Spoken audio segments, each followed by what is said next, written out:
I am excited because we're going to be talking about music, and I'm a big music fan myself. I'm a recovering musician, um, uh, and yeah, we're excited to dive into all things Star Wars music, and we're going to do so right here on the high ground.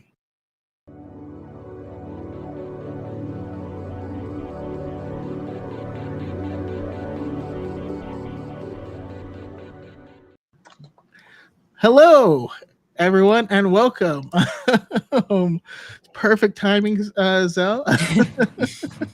And yeah, just getting started to talk about music in Star Wars. Um, awesome. I have Jedi underscore Star Killer, who's a returning guest, but two new faces. So let's go around the room and start by asking my first three questions. First, who are you? Where can we find your awesome content? And what is an existing TV show or movie that you want to see reskinned with Star Wars? Um, and feel free to get weird with it. My first thought is I want to see Community, the show Community in Star Wars, just a weird bunch of aliens, just trying to like better their lives, coming from a different cross section. I think that would be hilarious. Also, everyone in chat, feel free to chime in as well when I hear your thoughts. But I will go to Spen first. All right, my name's Spen Kenobi on TikTok and Spen_Kenobi on TikTok. And I analyze the music of Star Wars, look at the themes, compare them, and sometimes make stuff up, just make up my own themes and things like that. And yeah, so I am also a recovering musician, as Chaco said. So that's where my kind of background comes from. If I was to see a reskinned movie or a TV show, I think mine might not be that weird, but I'm thinking Alien. There's just something about like those universes, Alien and Star Wars, specifically the original. I feel like Star Wars, like when you look out in the stars in the Star Wars galaxy, you're thinking of all the possibility. And in Alien, you're looking out the stars and thinking the possibilities of horror, right? Yeah. And I think that those two, what I know we've seen stuff in Clone Wars and Bad Batch, obviously, but I really want to see them like lean into that horror sci-fi element and that feeling of isolation. That would be amazing. I've actually been trying to pitch that myself for a long time. So for anyone that doesn't know, I just have to say my pitch really quick is I would love something where during the original trilogy, if an anomaly was found out in space, both the Empire and Rebellion is seeking it out because it might be very useful, very powerful for them. Um, and then we'll have them kind of meet and dog fight it out. All of the Empire kind of gets destroyed, with the exception of Vader. And then the rebels make it to the space station. Turns out this is actually a star forge, and they are finding ancient, Rakatan technology and all this stuff.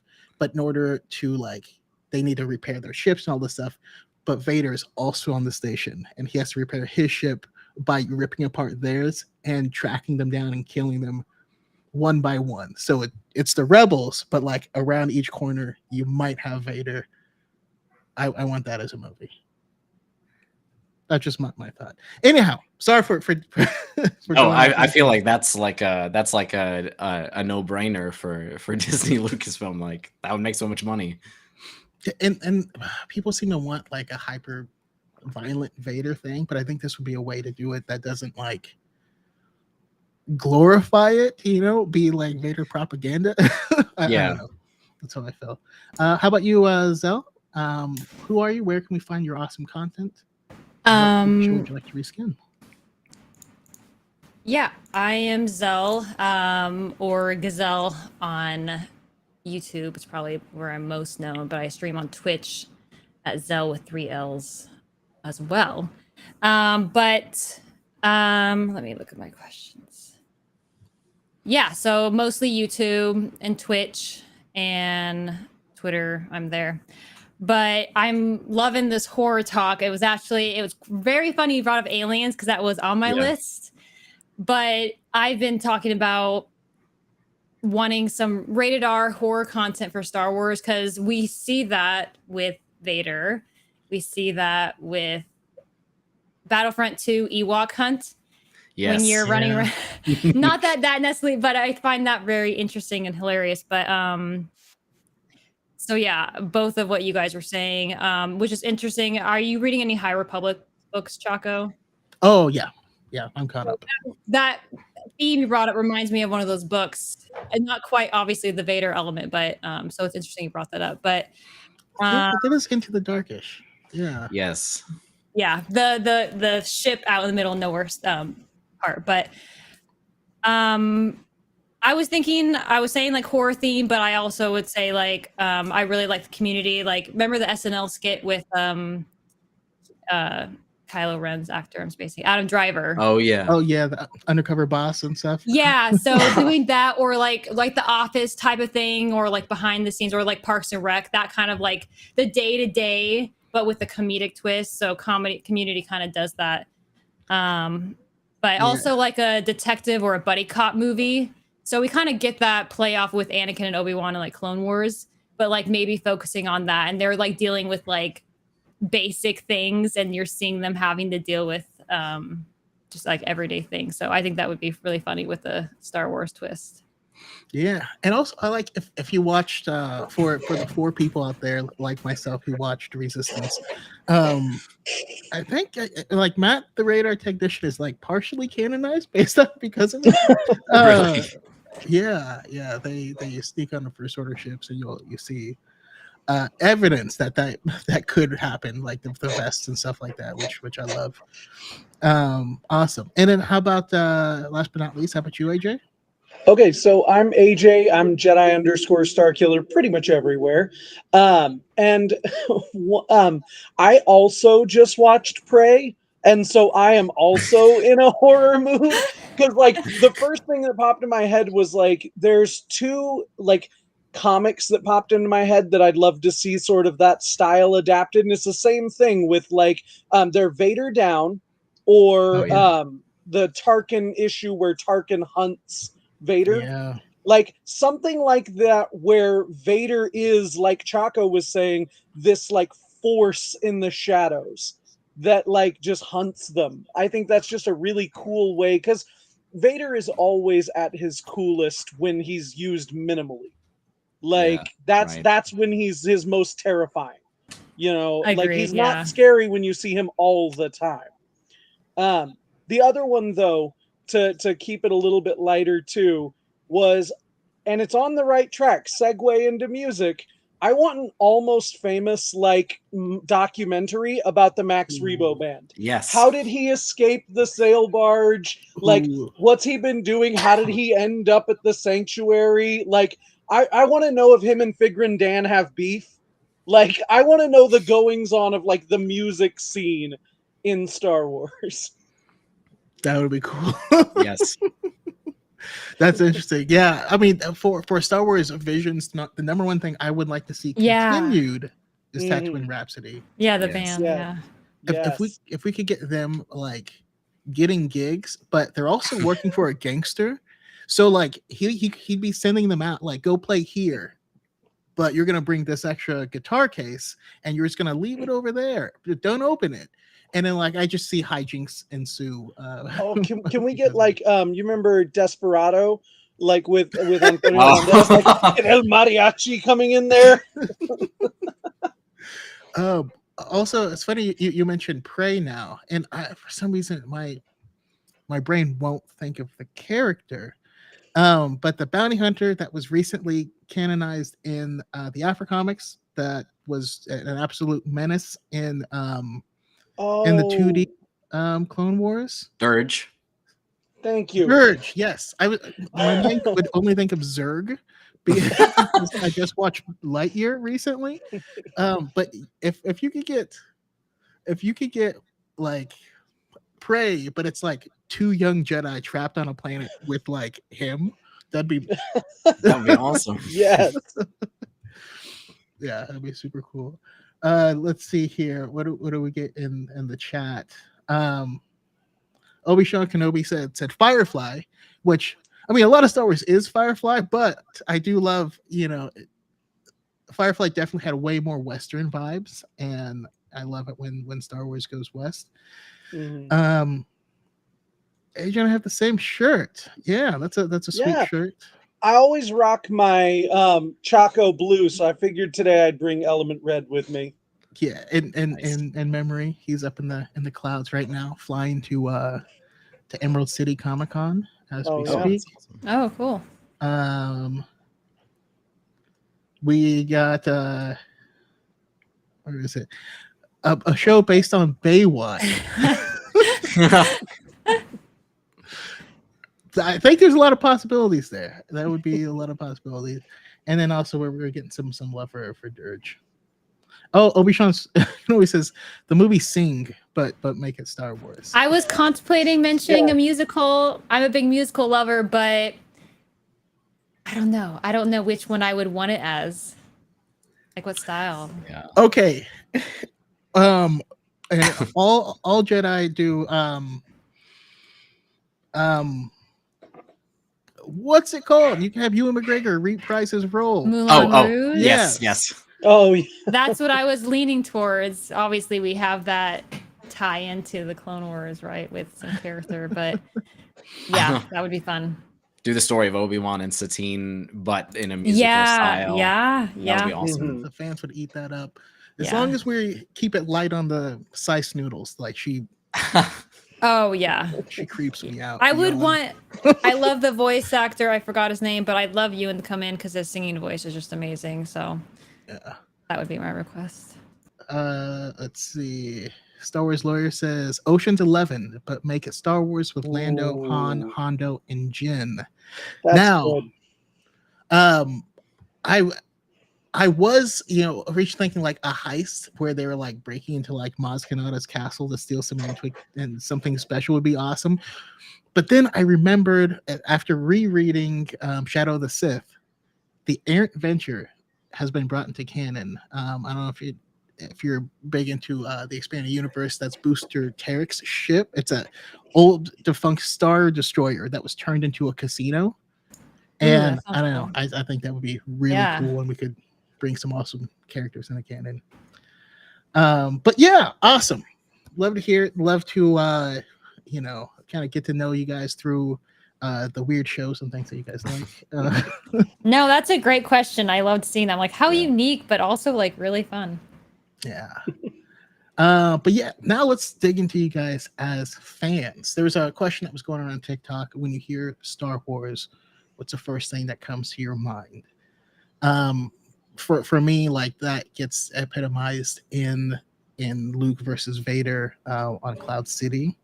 Like that scene to me is the lone guy against insurmountable odds, and like the good versus evil and how it's shot. Like to me, that just rings Star Wars whenever I hear it. How about you guys? I won't call anyone. You guys just have to jump out. I mean, for me, I just always gravitate towards just the concept of the Force. I kind of like to take that in my day to day, and I don't know. That's what I'm drawn to, kind of the spiritual aspect and the emotional tie. That's why I kind of focus on Jedi's when I think of Star Wars, because they're so in tune with it in that way. So for me, it's the Force is meaningful. Yeah. When I hear the word Star Wars, it's like the first thing that comes to my mind is Luke and Leia on the swing, like in the swing scene in the Death Star. I don't know Oh, yeah. why. I think it's just because like that scene just encapsulates so much like the adventure serial that George Lucas was originally basing these movies on and inspired by. And I think of like that poster that looks like a Western. I don't know if you guys have seen it or remember, but that is like in the forefront, I think. And it just looks like a spaghetti Western kind of poster. So I think of that. Yeah, I mean, nothing says swashbuckling more than two people swinging Yeah. out of danger Yeah. on a rope. Yeah. Yeah. And I'm basic, but for me it is the music. And Yeah. specifically when I think Star Wars, I see that classic shot of Luke looking out at the binary sunset with the Force theme playing underneath, that French horn, like Mhm. it's just like that. That's what pops into my head every time. I can't like think of anything else. Yeah. And then also to Chris, Star Wars lawyer, there's a Legends book written by Timothy Zahn. That's a Lando and Han Ocean's 11 type adventure. Yes, it is called Scoundrels. Mhm.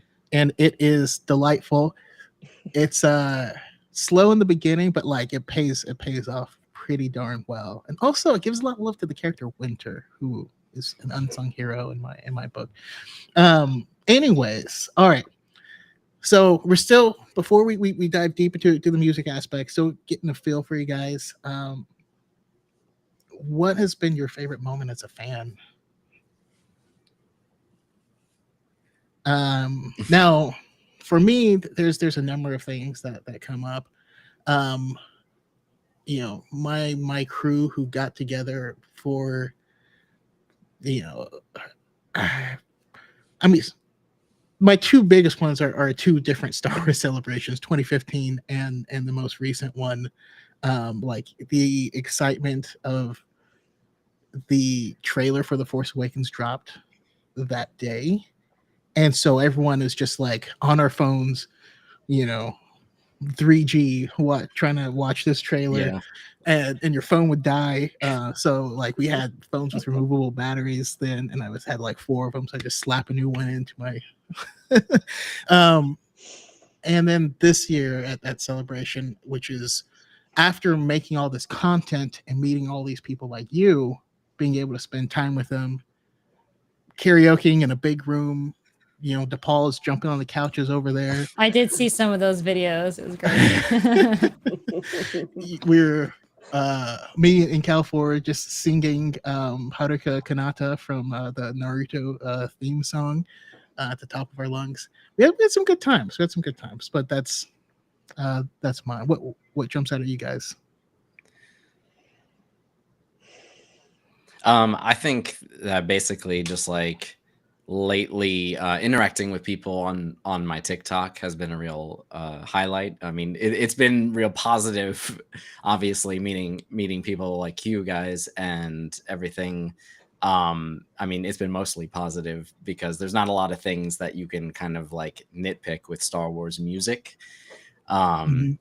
And so like, and yeah, of course we get the toxic fans every so often, but like I've found that I feel like most of the fans are like pretty solid human beings, and they have a really good heart. So having that has been a really great moment as a fan.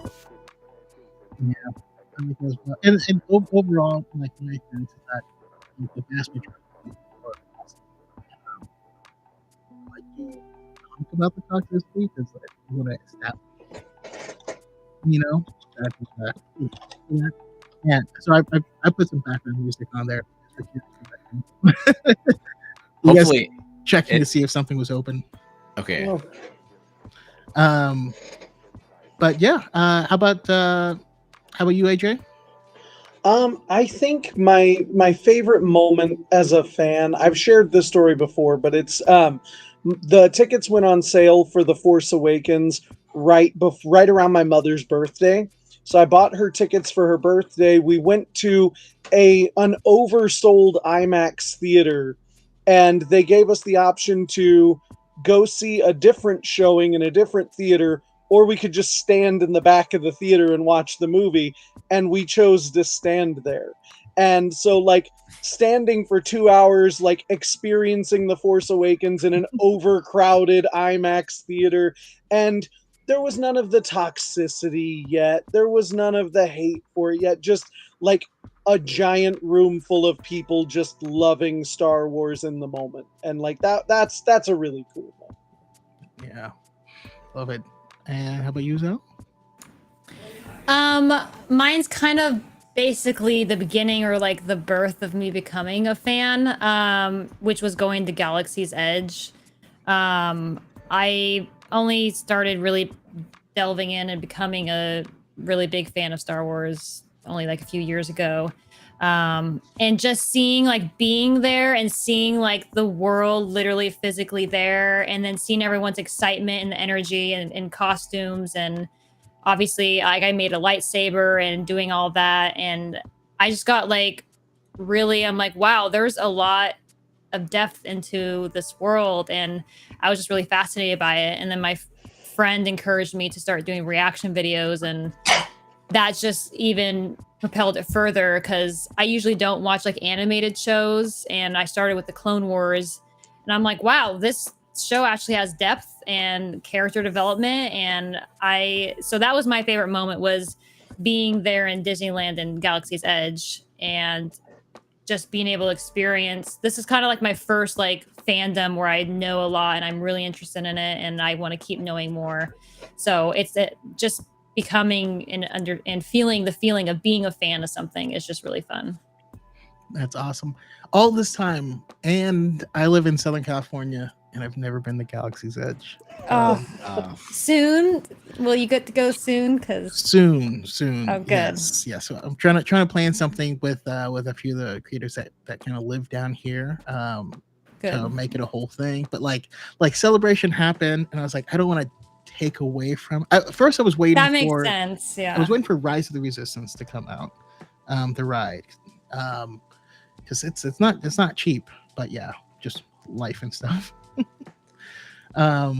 But okay, all right. So now let's get to the actual music talk. Well, like first thing is music in general. What does it mean to you? I mean, I know all of us either sing or play an instrument. You know, what do you love about music?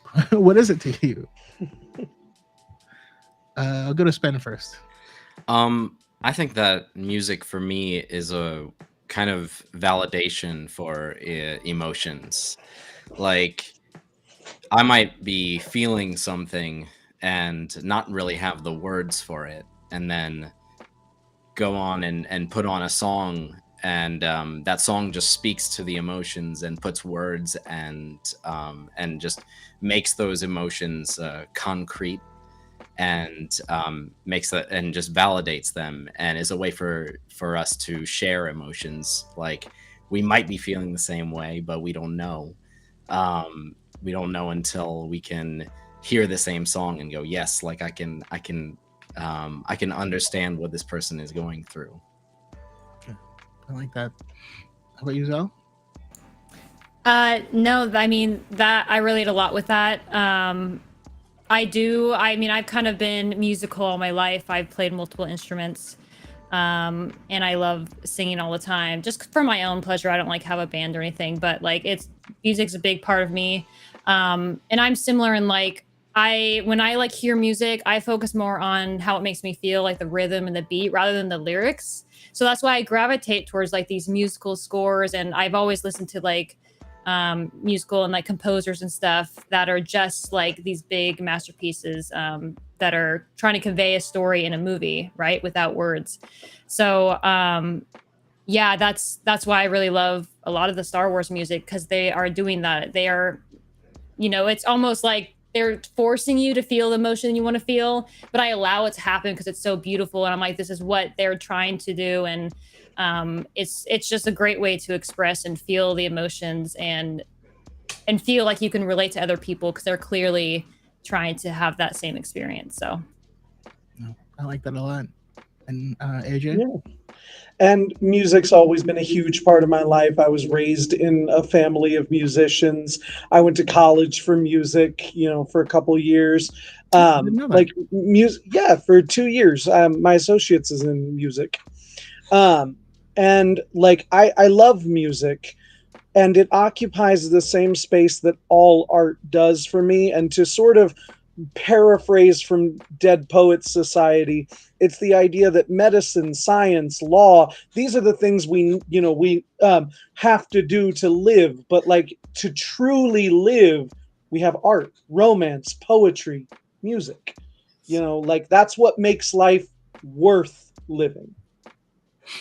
Yeah, that's beautiful. Wow. Yeah. I like that. It's so much more eloquent than what I was thinking, but saying the same thing. Because for me, and I have a weird relationship with music because music was thrust upon me. I wasn't into music growing up until one day my sister convinced my parents to buy this old drum set and from one of our neighbors and was like, we're starting a band and you're playing the drums. And I was like, okay. And so that's how I got into music. But yeah, it became a big part of my life. I grew up as an emo kid. I was a Midwestern emo kid, for sure. And it's music to me is shareable vibes, like the vibes you get, and yes, this is my ineloquent way of saying it, but you get a vibe from someone, not everyone else may pick up on that vibe, or those are very individual. Music is collective vibes, pre-packaged vibes. It's like a vibe sandwich where you're like, if I want this, I can listen to that. And I think we you always hear that how little of our communication is the actual words we say, but it's also how we say them and all that stuff. Music is like everything. For me, I'm not big into the words myself as well, but it's like inverting that, where it tells a story with sound a lot more than it does with lyrics. Yeah, I agree with that. Yeah. But yeah, I like all of those answers. All right, so that makes me really, really excited, because like, how does Star Wars music differ from that, or what makes that unique? I'll go to AJ first. I was like, I'll kick it off. I think like one of the wonderful things about Star Wars music is, like I said, when I think of Star Wars, I think music, and that's because if Star Wars did not have John Williams' score, we would not be sitting here. We wouldn't Absolutely. be. Like, because if it was made like any other contemporary film, it would have been more like Guardians of the Galaxy. Like now. Yeah. And I mean, like, it would have had that contemporary soundtrack a la like Queen making the music for Flash Gordon. I know that's after, but like that would have kind of been where we were. And we're not talking about Flash Gordon, Right. So like John Williams borrowing from epic, from actual epic like operatic sagas and such, really made Star Wars the epic that it was. And the way that he would go in and film, watch the scenes with George Lucas to compose the music, like no one else was doing that. Mhm. And like, is there a more iconic film score than Star Wars? Like, I don't know. I mean, the only ones that compare are also John Williams. I was gonna say, Right. yeah. Yeah, they're also John Williams, or Yeah. maybe the Lord of the Rings films, like Howard Shore's Yeah. Lord of the Rings soundtracks. Those are Yes, the only yeah. two that pop into my head. Yeah. I will say I used to snowboard a lot, and I would listen into the Pirates of the Caribbean Oh soundtrack. yes, Okay. yeah.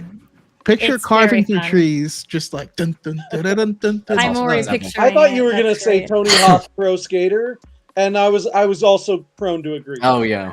that too. Acrylic Copper says, "I handshake meme emo kids and Star Wars fans loving music and vibes." Nice. It's true. I've never seen Star Wars music in a sundress with a lightsaber. Also, thank you, AJ, for doing the Lord's work on that one. Anyways, how about you guys, Zell? Yeah, no, I agree with that. Like, especially the first Star Wars film, there's a lot of like elements that are cheesy, right? And I think, like you said, John Williams brought the epic to the movie, and it made it like where you could touch on different type of interest for people, because it brought some like serious action. That's just my opinion. Like, it's a really fun movie, but he brought That's in amazing. like take this, like this is a battle, and you're like, okay, yeah, I can take this seriously. It brings you into this really fantastical sci-fi world that was pretty obviously new for that time. And then he just continued on it. He helps just build on like this intensity. And again, I think epic is a great word for what they're trying to convey. And it kind of shows also kind of, I feel, at least I feel in the music, like the expanse and the vastness of the universe.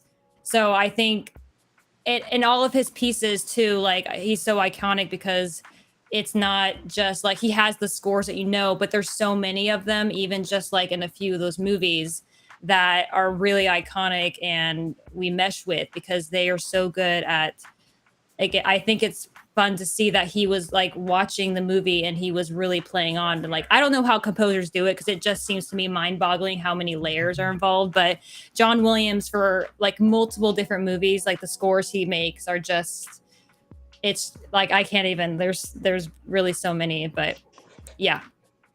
Yeah, I agree, and I love how you put that. Because I mean, at its core, Star Wars is campy. You know, like they joke. No one can say these lines. Yeah. And but John Williams added this like legitimacy of like, Yeah. Mhm. Yeah. like it's your kids' play, but like they're wearing tuxedos, so you're like, okay, it's fancy. I guess. Right. Yes, exactly. I love it. And yeah, how about you, Spen? You know, I listened to the soundtrack show, David W. Collins. I don't know if you guys have heard that podcast. His like analysis of Star Wars music is really like left a mark on me, obviously, because that's what I'm doing, right? But he put it as this: it's like the music of Star Wars is, there's nothing like ironic or I don't know, cool, I guess, about it. Like it's completely earnest. It's completely from the heart. You know, if it's, you know, we're thinking about Guardians of the Galaxy or something. It's like it's a lot of fun. Like they might have a song, and then it's like ironic that they're playing this upbeat pop song in like this action scene, right? It's the irony. Yeah. But with John Williams, the music, if it's a sad scene, this music is just it's just oozing with sadness. If it's a scary scene, it's horrific. It's horrific. If it's a triumphant, heroic, it's like, and so on and so on. So it's just completely and utterly earnest, and I think that's where the strength lies. Yeah, I like that a lot. And then also, Zell, you weren't with us backstage, but I do want us to be conversational, so feel free to jump in at any time, interrupt me, I'll stop talking, and we're here to hear your guys' thoughts. Oh, okay. Thank you. It sounded like AJ, you were about to say something. Oh no, I was just gonna say I really like that comment about the lack of irony, like that earnestness, like you said. Yeah, that's a big part of why Star Wars music works. Like you said, could you imagine like the binary sunset scene, but it's like Spirit in the Sky playing instead? Like, yeah, it would totally change that. And you're right, like, because, and again, I like going back to the contemporary films, it's like it would have been ironic. There would have been corny music that like we joke about, like, you remember the Bill Murray SNL skit where it's like, Star Wars, nothing but Star Wars. Like that would have kind of been what it really probably would have felt more like. And so it's just for John Williams and George Lucas to really take that chance, because there's also the opportunity for it to have fallen completely into the Batman 66 version of earnestness, where it could have gone too far and become laughably earnest. And like, it's just amazing that they were able to really toe that line and just hit something magic. That's a good point. Yeah, it's interesting because the examples that you use were, if like in Guardians of the Galaxy, they used iconic music where that music was already iconic and it's already associated with things, so it was a way to subvert expectations. Yeah, you could take this pre-packaged emotion and just insert it into the film, which is also what they did with the first Suicide Squad movie, which Oh, yeah. sounded more like someone just put in their iPod and put it on shuffle while the movie played, honestly. But I mean, we know that John Williams wrote these themes specifically for these characters and specifically watching these scenes. So yeah, I mean, George first quote said that Star Wars is a silent movie, which is why you can watch it and not speak English and still know everything that's happening. That's how Oh, I like powerful it is. that. Yeah. Yeah. So I don't know, that's cool. I have a lot of stuff to to ponder now, but I want to do a quick lightning round. All right. Okay. Yub Nub versus Victory Celebration.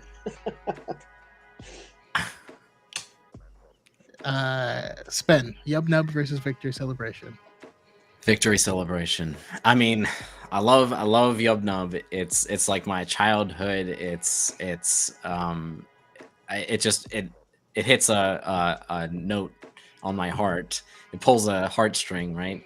But Victory Celebration just feels so much more like this is all coming to an end. This is all, this is all not just on this planet right here, but galaxy wide. That this is the end of like this great story.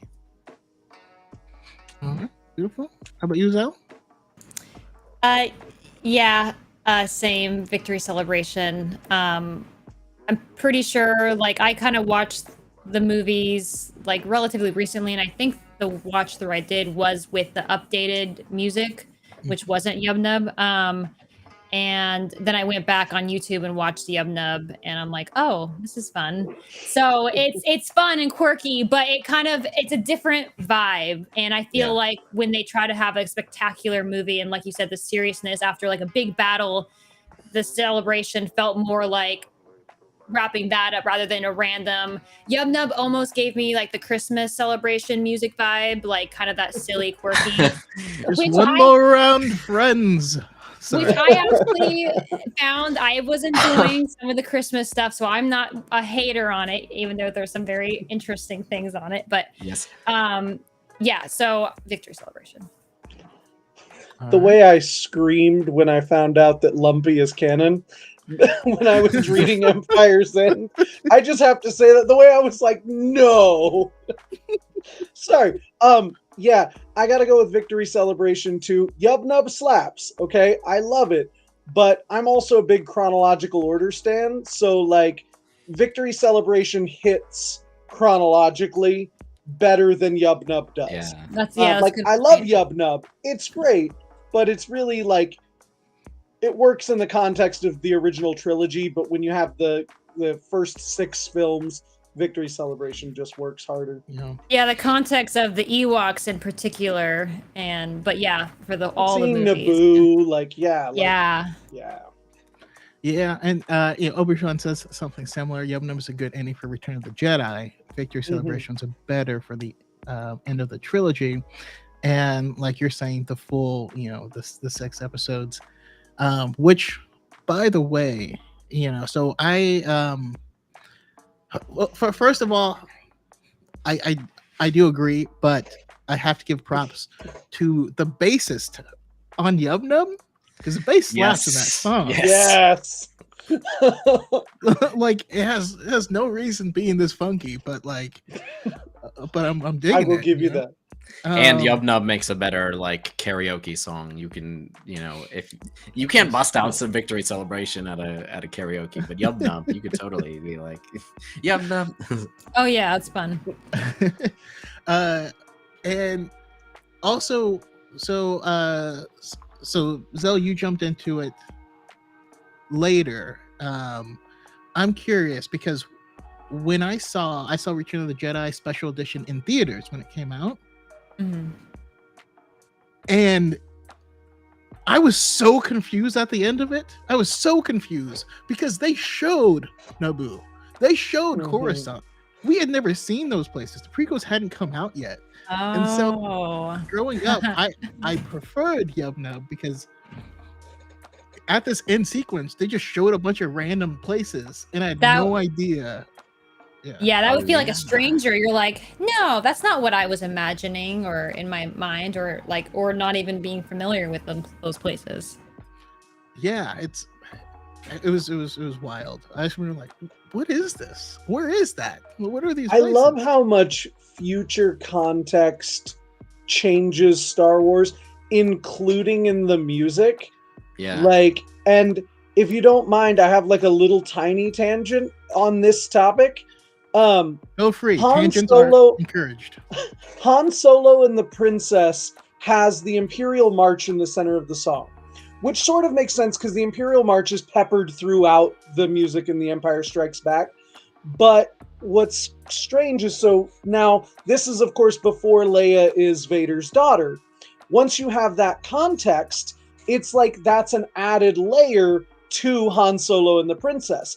And then this plays really cool, and I feel like this had to have been on John Williams's mind. When we get to The Force Awakens, Han and Leia has the same motif as Han Solo and the Princess, but this time, instead of having the Imperial March in the center, we have March of the Resistance in the center, which shows Leia from a different point of view than she was in Empire Strikes Back. Oh, he totally, and yeah, and that's the stuff that like future context changes what that music means. Yeah. And like I just that was something I noticed when I was listening to Han and Leia. I was like, wait a minute. I was like, this has March of the Resistance. And just like now you get that, like both of those center sections are related to Leia and where she's at in the story in different ways. And so like that goes along with all of this idea of how context changes how you view the story and how you view the music. Same with like, we associate the Imperial March with Vader, but it doesn't show up until Empire. And it's not seen with Vader first. It's seen with just the probe droids and then with the ship. And like, but we've come to associate it with him now.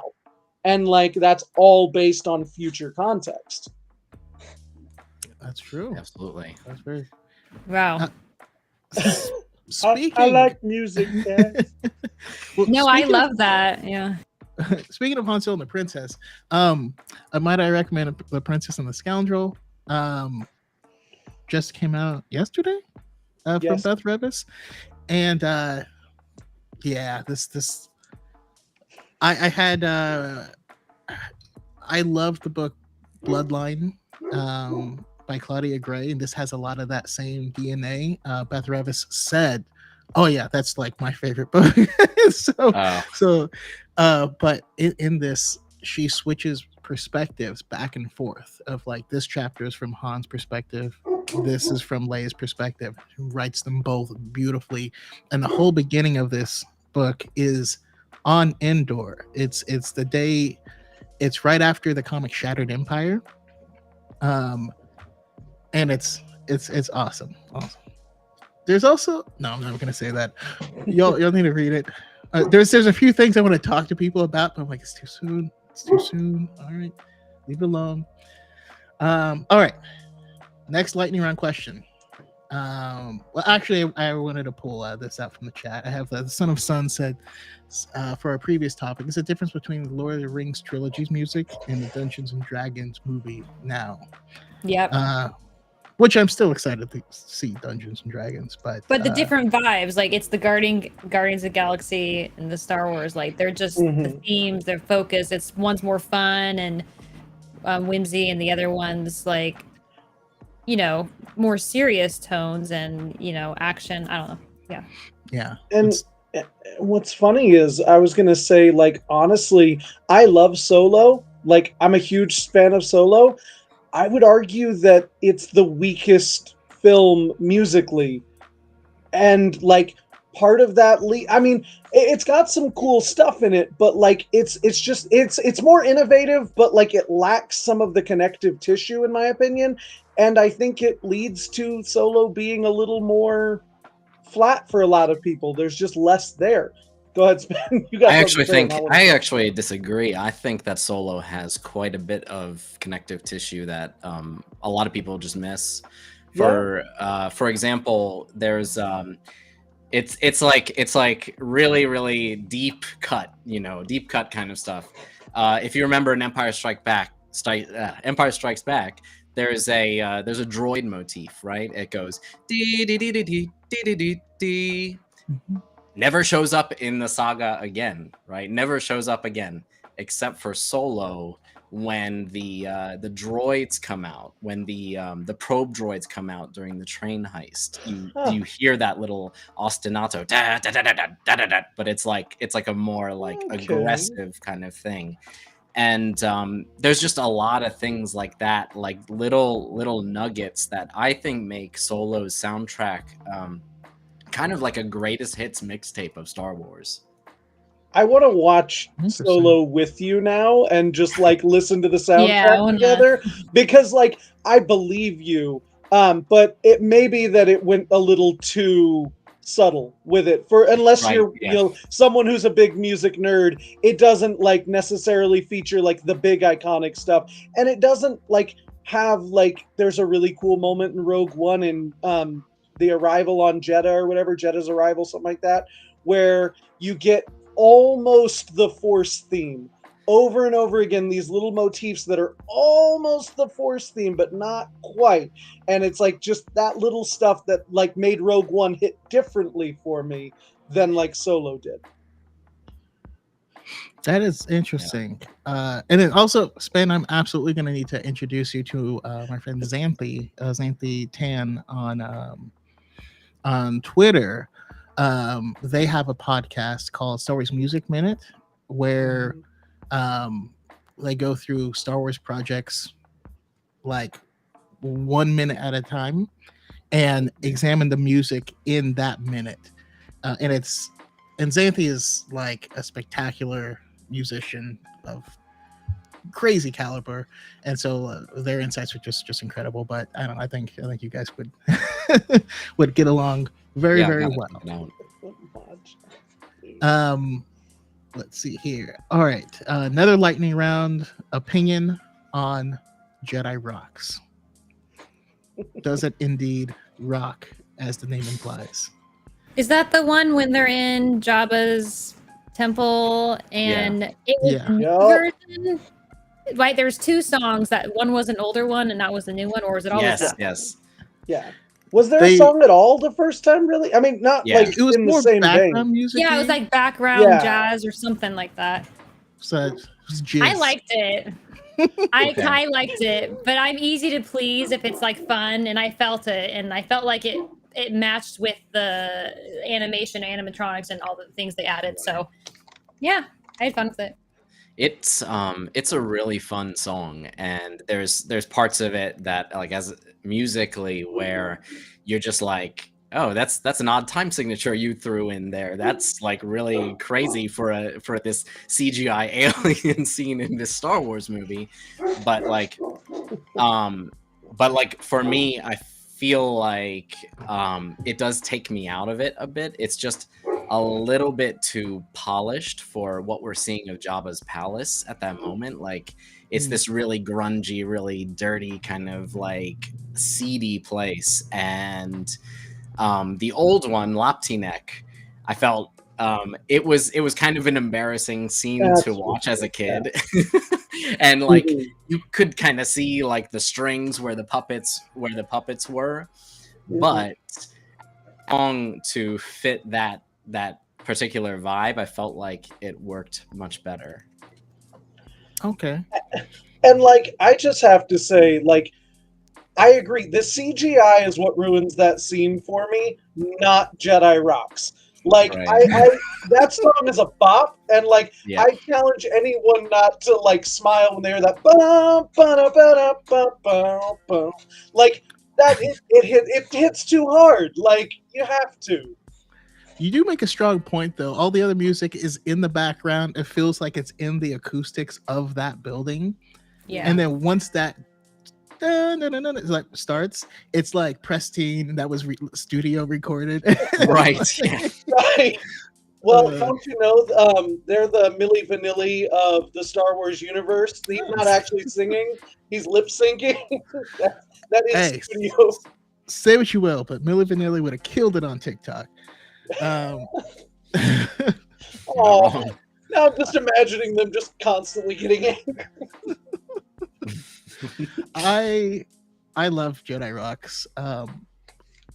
Even in my daily life, I was like, no, no, no, no, no, lawa, yeah. And then my wife is like, stop it. You're hired. Sorry, baby. You knew what Oh. you knew what I was when you picked me. Speaking of the Max Rebo band and like just music in Star Wars or like tiny little music, everyone needs to look up Hit It Max, which is the like 2-minute bonus track on the soundtrack for the Book of Boba Fett. It's essentially like a song. It's like it's Hit It Max by the Max Rebo band. And it's like 2 minutes long, and it's like a smooth jazz song, and it's supposed to be Max Rebo playing on the song. I happened upon it by accident. It slaps. It's legit. That's wild. You're gonna check that out. I love it. Let's see here. I also have so Obi-Shawn in the chat said one of my favorite John Williams things is that the victory music at the end of Phantom Menace is just the Emperor's theme, but in a major key. And the cool little things like that.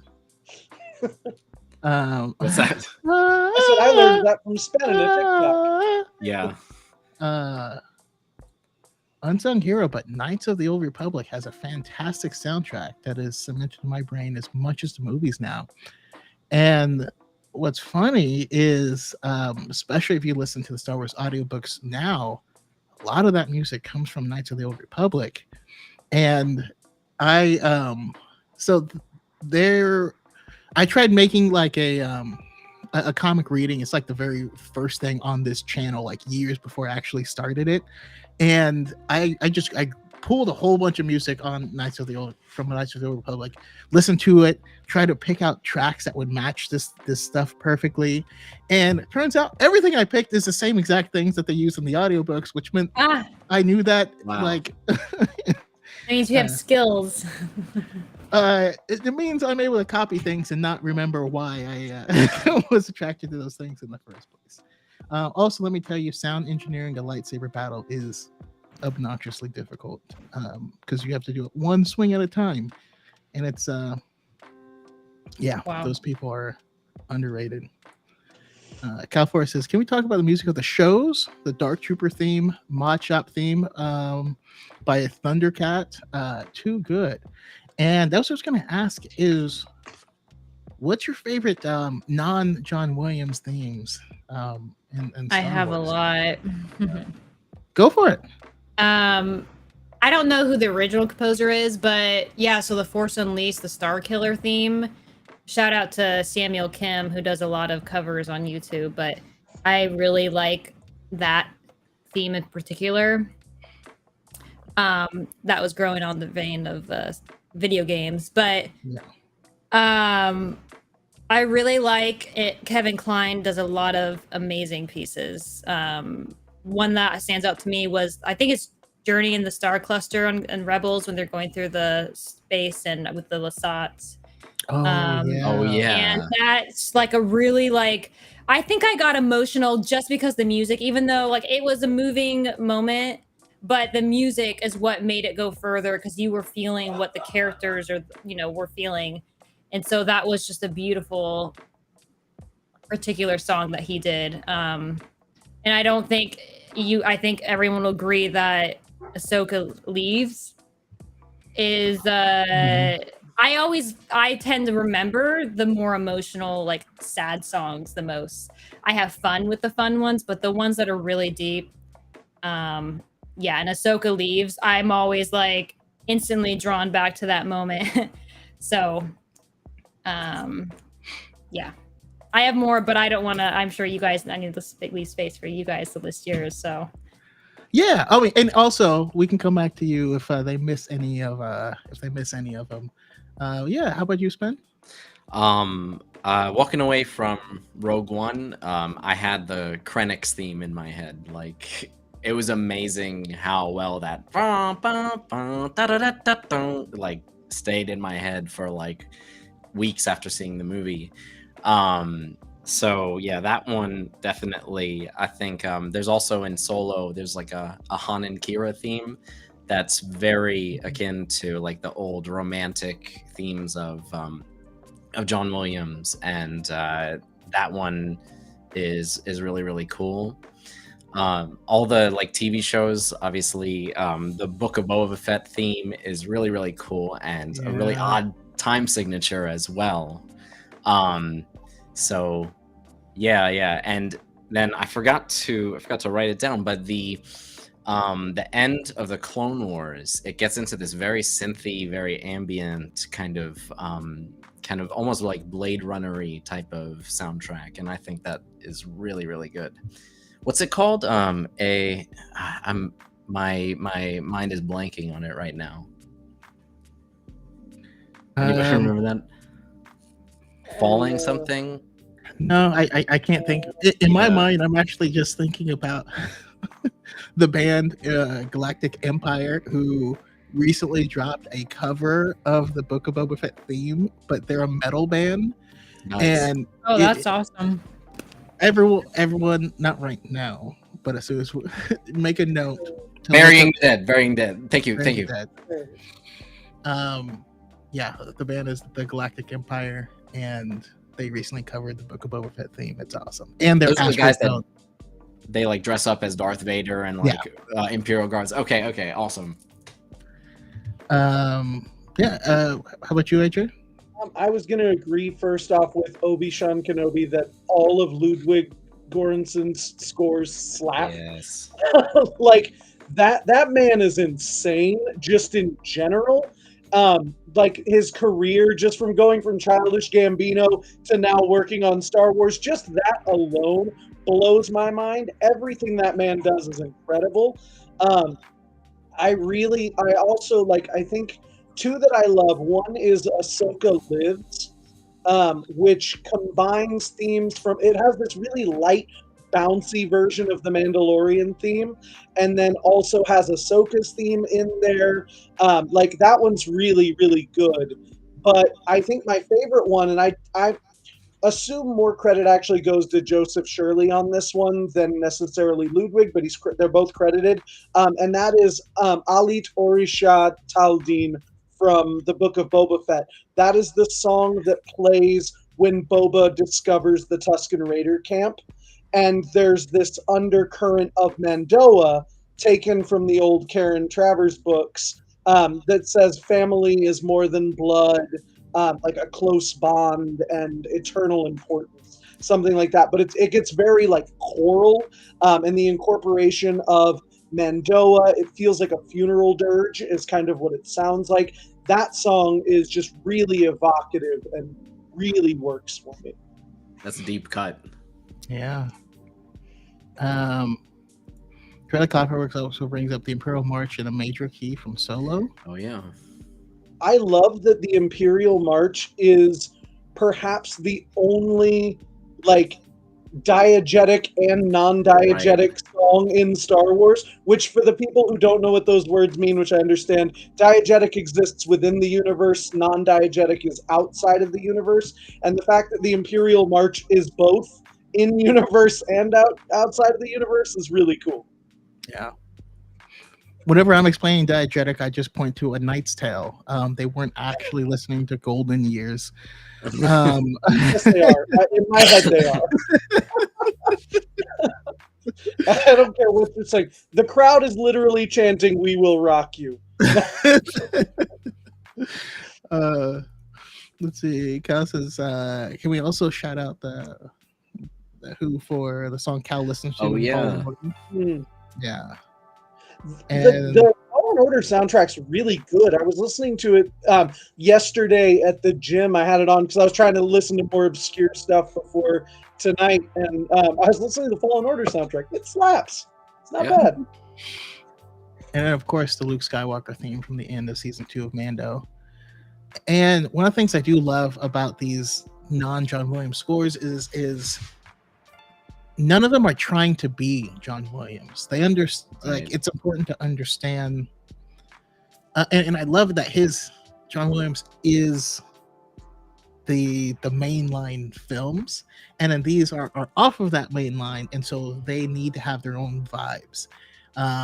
And I love that's what we get from them. But I wanted to mention the Ninth Jedi, like some visions, Star Wars vision stuff.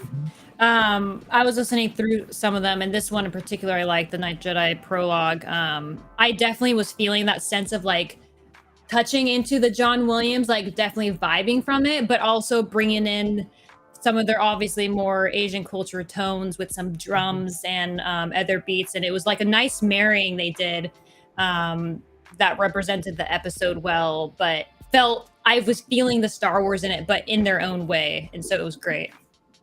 Yes. Village Bride had really cool music too. Yes, I loved the Village Bride, yeah. That one was just beauty, like yeah. Fully agree.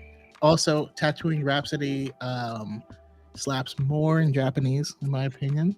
But oh, that's good to know. I'll listen to the Japanese. Yeah, that one is absolutely superior in Japanese. I agree. But that's an interesting, as someone that does love anime, there's always this like sub versus dub war that goes on, and that was a thing once because they had to be like dubbed later by people who didn't really care about the project, but especially stuff like Visions, which was an all-star cast on both sides. So I actually watched all of them twice, once in English and once in Japanese. And certain ones are just, in my opinion, better Japanese. Certain are better, but yeah, it's mix and match. Tatooine Rhapsody, episode in English, song in Japanese. You swap it right at the end. Let's see here.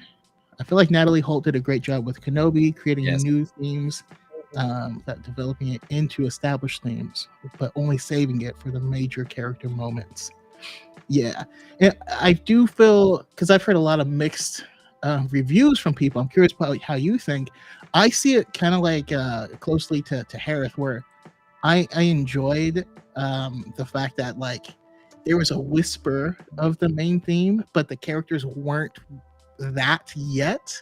Like they weren't in the heroic frame, or this is baby Leia. This is not the Leia that has Leia's theme, but they were all themes that could morph into it at any point in time, and did in some cases. I feel like some people got frustrated with the tease. How do you guys feel? They made I made so many videos about this during this time because I just got so frustrated by the critique of like, why isn't there more themes? Why isn't there more themes? I mean, like, respect if you were expecting to hear more noble themes and you were let down by that, but I think that what we got was so much more impactful because any composer could just go da da da da da da da da da anytime you see Darth Vader.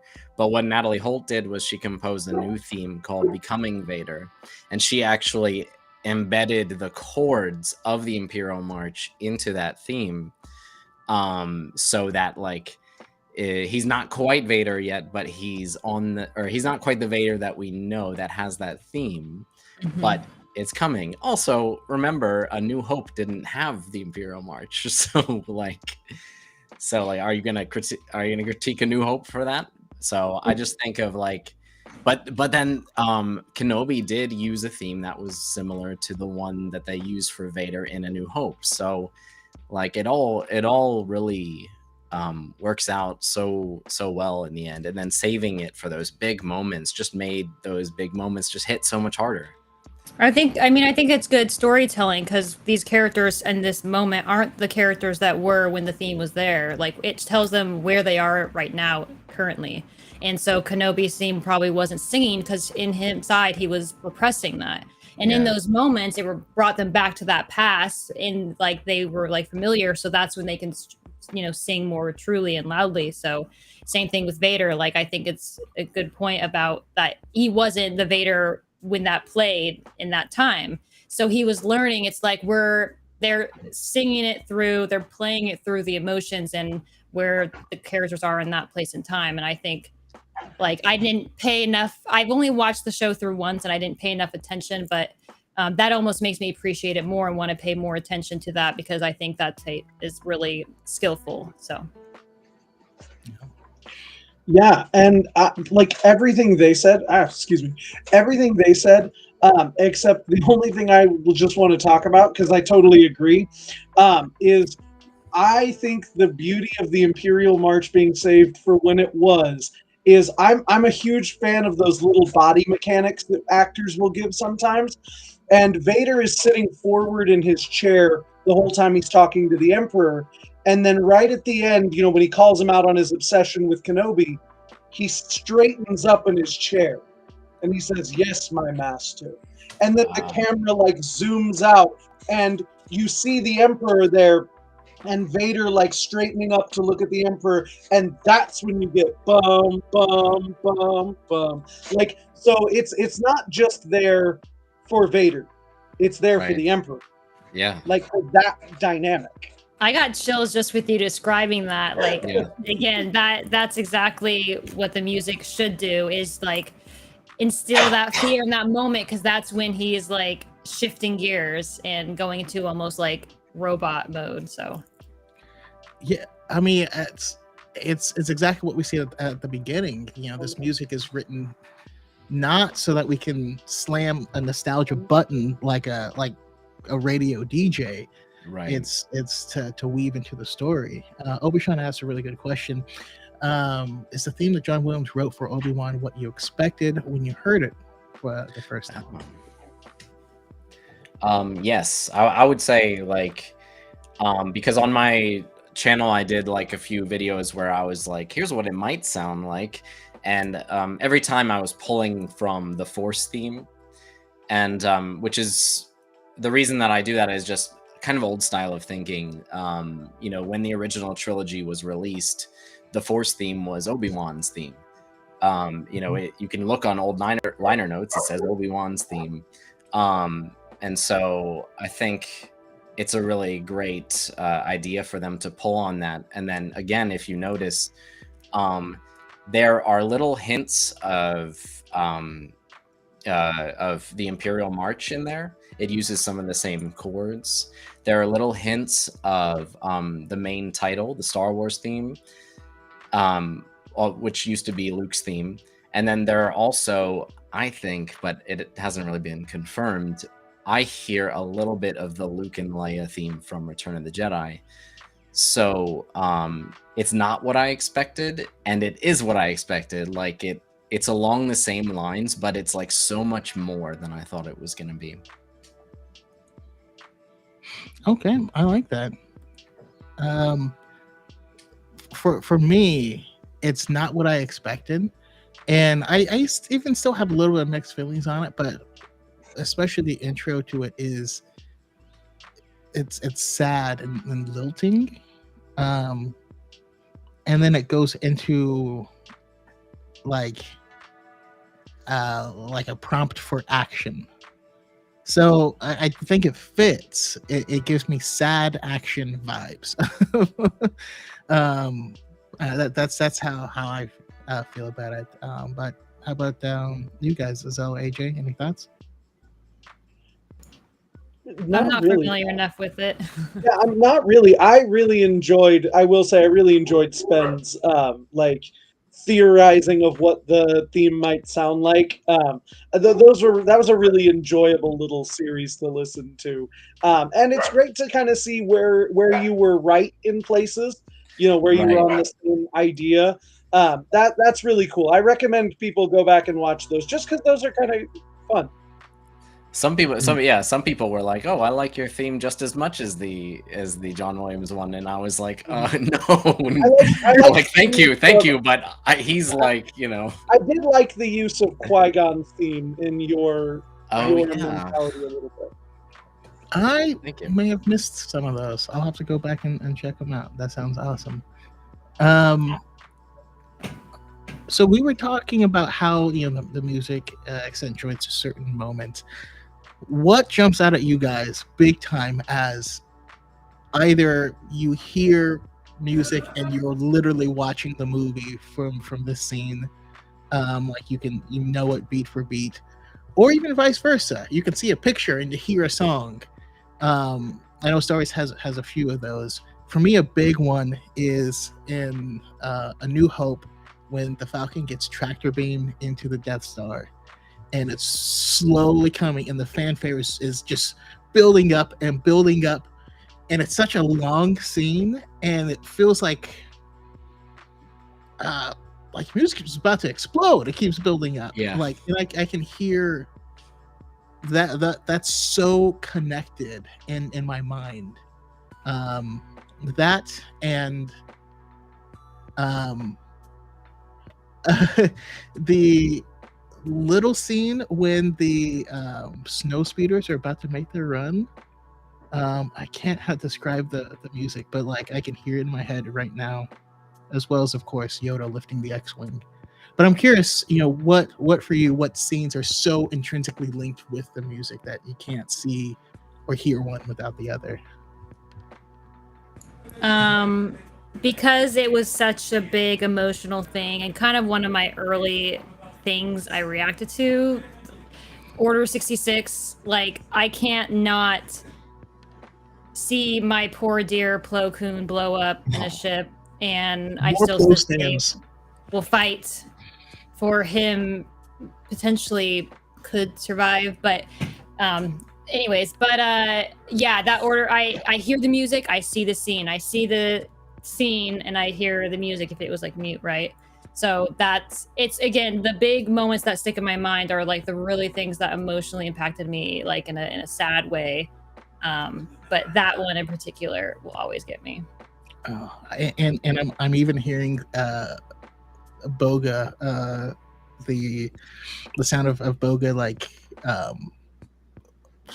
weeping or screaming as she hits the water with Obi-Wan, and yeah. Sorry, you're hurting me. Why must I relive Order 66 on a daily basis? We got to experience it multiple times over again in different ways in all these shows, so damn it, Dave. Yeah. And video games, so yep. Yeah, right. How about you guys? I was gonna say one. St. Pat brought up the March on the Jedi Temple, which I just love that I did not know for the longest time that was not composed for that scene. That is from the arena on Geonosis in Attack of the Clones. Really? And, like, so weird. Yeah, Love Pledge in the arena in Attack of the Clones is where we get that bum ba-da-da-dum, bum bum ba-dum, like that little March of Order 66. Oh, purpose. So interesting. Weird. Yeah, that is not on Revenge of the Sith. That's from Attack of the Clones, and that's such a weird little like thing that you don't think of that being an Attack of the Clones at all. That's the March on the Jedi Temple. Yeah. So weird. But the one that actually was on my head was it's Duel of the Fates.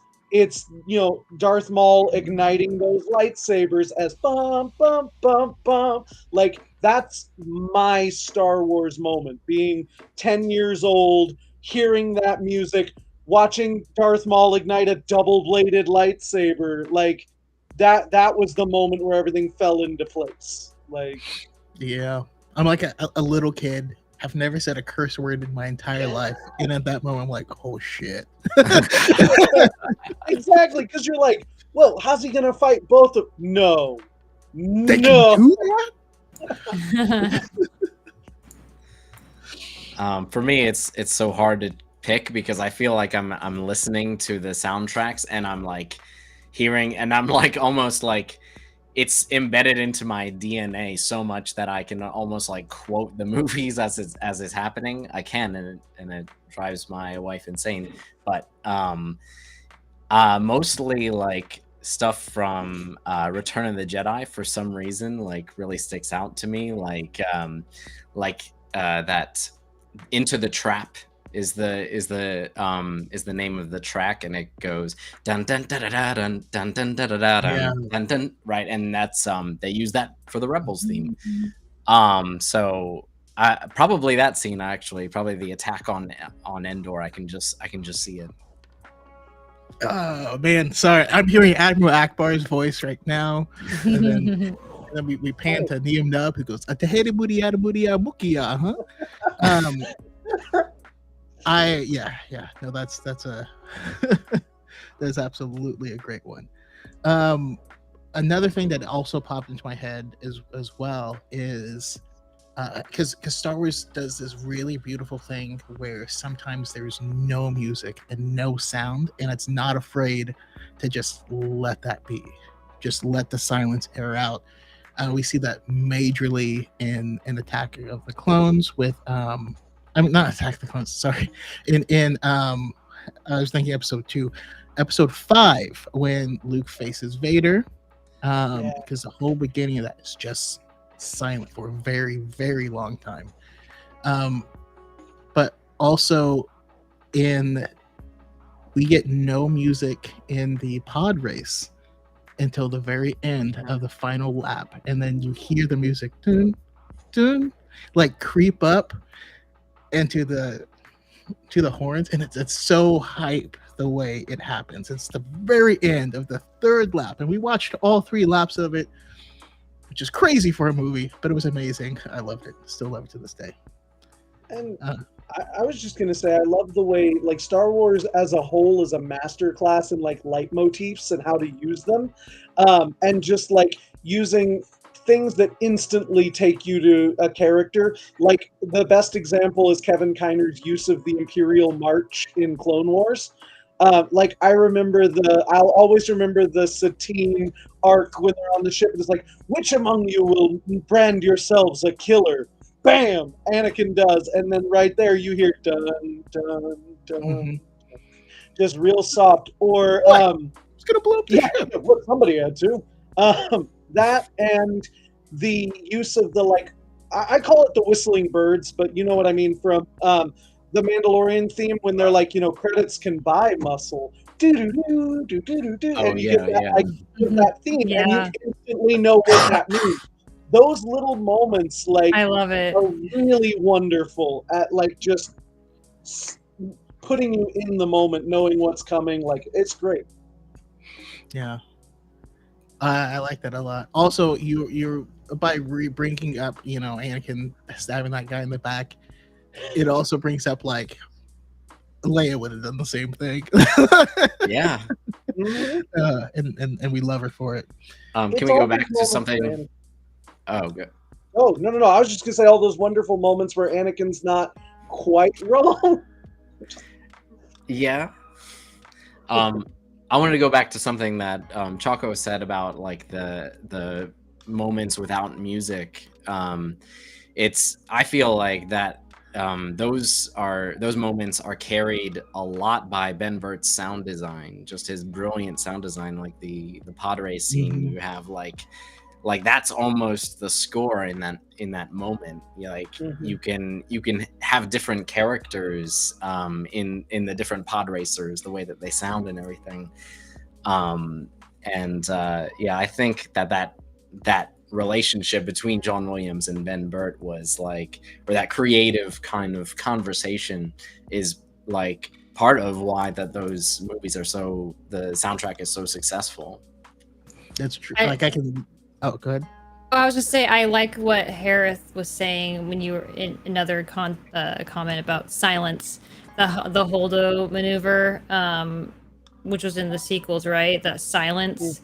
Like, yeah. I remember how like impactful I felt in the theater having that moment, and then like the sound afterwards, like that silence, it made it like the feel, the intensity, and the depth of it, and the because it kind of represented too like all that loss of life in that moment. I don't know.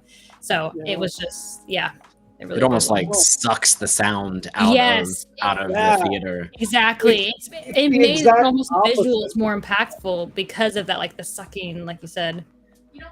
Yeah, it's that sound design all over again. It's that like to combine what both of you said. It's that there's no music in that opening to Luke versus Vader, but it's the sound design that carries that scene. It's the lightsabers. It's the smoke from the hoses that carry that scene. And in the Holdo maneuver, it's like they did the exact opposite, where they just, like you said, they sucked everything out of that scene, Yeah. and all you're left with is that beautiful shot. Yeah.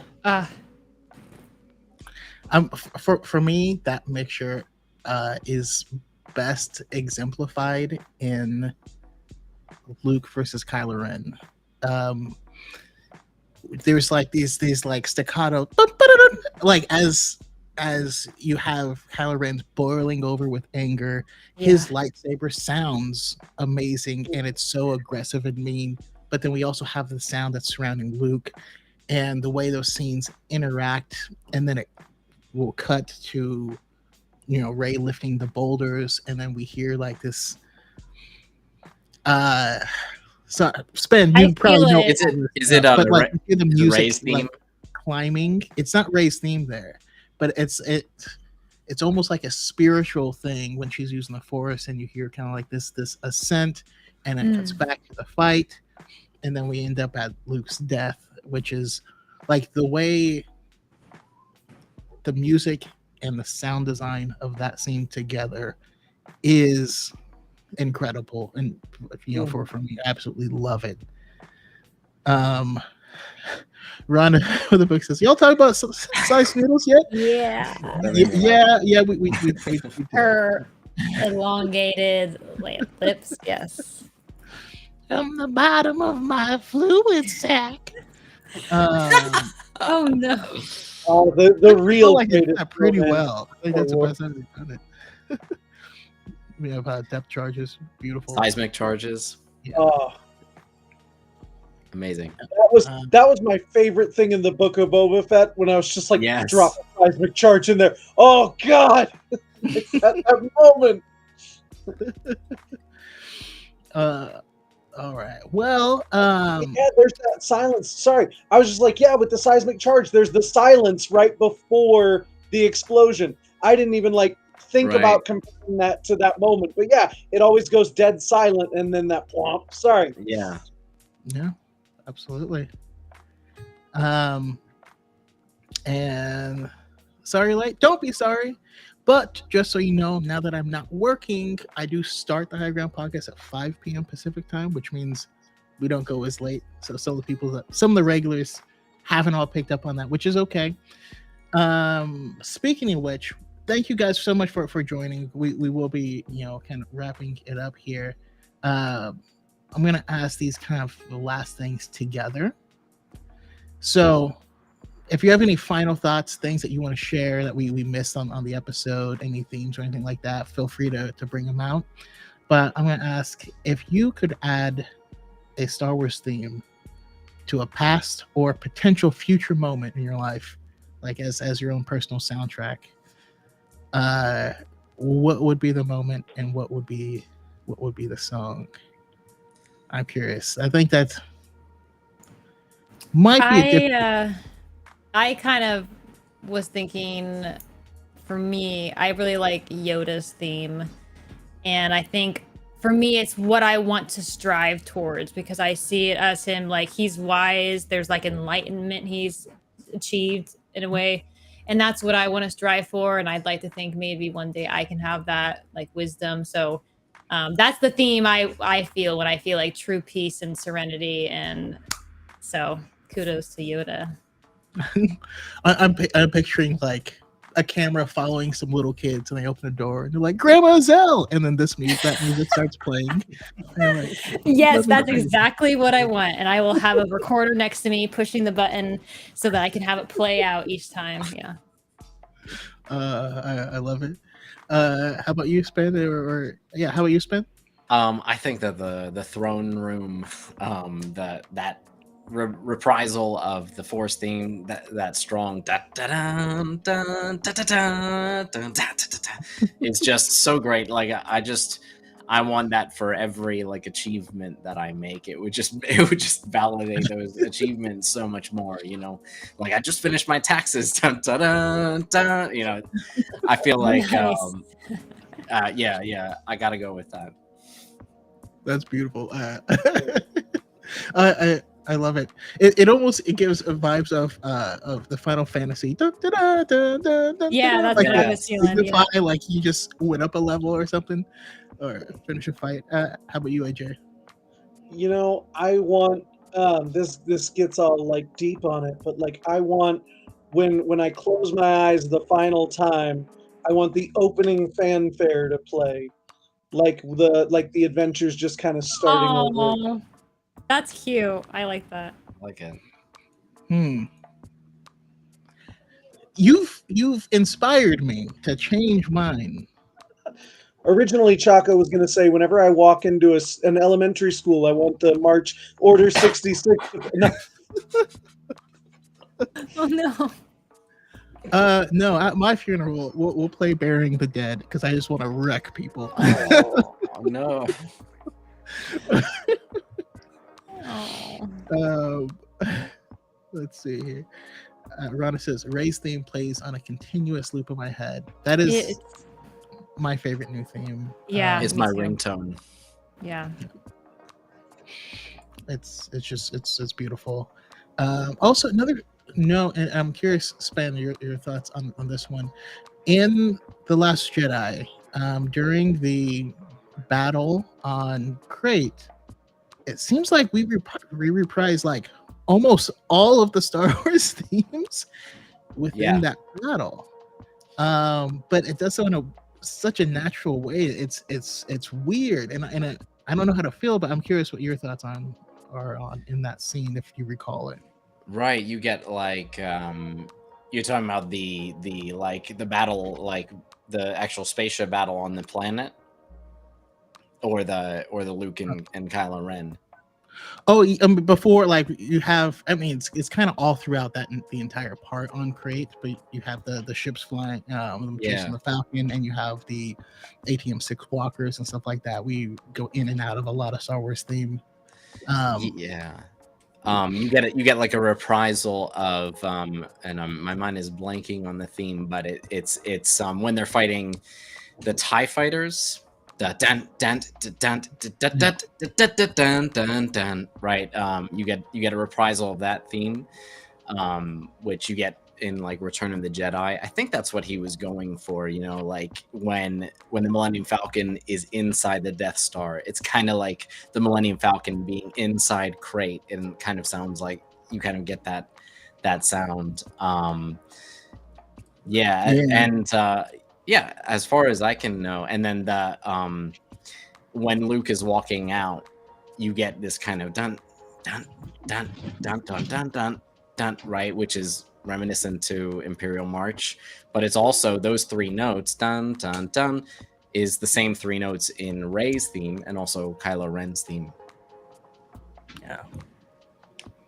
Yeah, I'm happy I had you on. Yeah, I appreciate you. I appreciate all of you guys. I do want to make sure that's abundantly clear. So yeah, thank you guys so much for coming out. If there is, if you have any final thoughts, and then also, where can we find you and your amazing content? We'll go around and we will start with Spen. You can find me on TikTok for right now, Spen_Kenobi.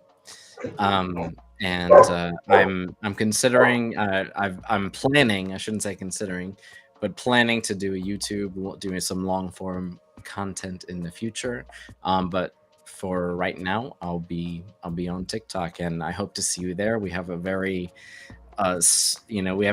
small and non-toxic group there, and I think that you would love it. Absolutely. And I always, whenever I meet cool people, I'm always like, okay, I gotta have them on high ground. Like just differing views, differing opinions. It's all great. Just don't be a dick to each other. That's Right. all. That's all I ask. It's not hard. How about you, Zal?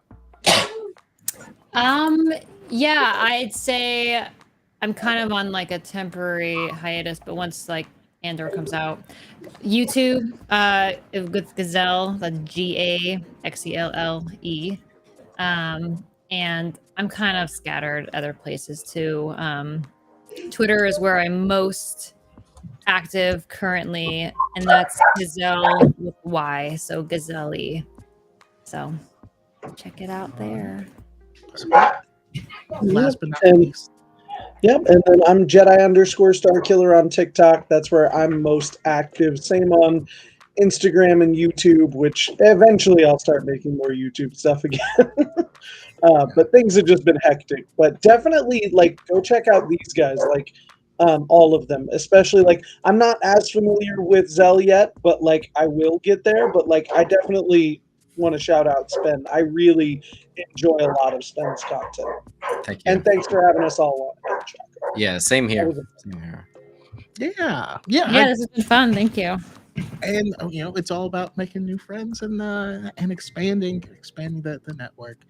My final thoughts is just one more iconic scene linked to music in my mind, and that's the Anakin Padme kiss as they're rolling into the arena, and that is like I'm working on like on what would appear to be like a professional, like high quality painting of that scene, and as I'm working on it digitally, I just hear it play through my head. I think Across the Stars is just beautiful. Anyhow, thank you everyone in the chat as well. We have Diet in the Force, which is a reminder. We also do the Diet in the Force podcast, which is Saturdays at 5 p.m. Pacific time. Myself and Element 7, which we will not be having this weekend as he just landed at Oak Airport, going to Emerald City Comic Con. Thank you for joining us, Obi-Wan Kenobi, Mariana, Mariez, St. Pat, Son of Sons, Runner with a Book, Half Moth, Harris Productions, Cal Forer, we Corellia Coffee Works, Darth Berries, Lowrider, and I was like, Gazelle. Oh, she's in the chat at the same time. Never mind. But yeah, it's awesome community. I love making these. I love talking with you guys. It's been a great time. Thank you so much for joining me, and may the Force be with you.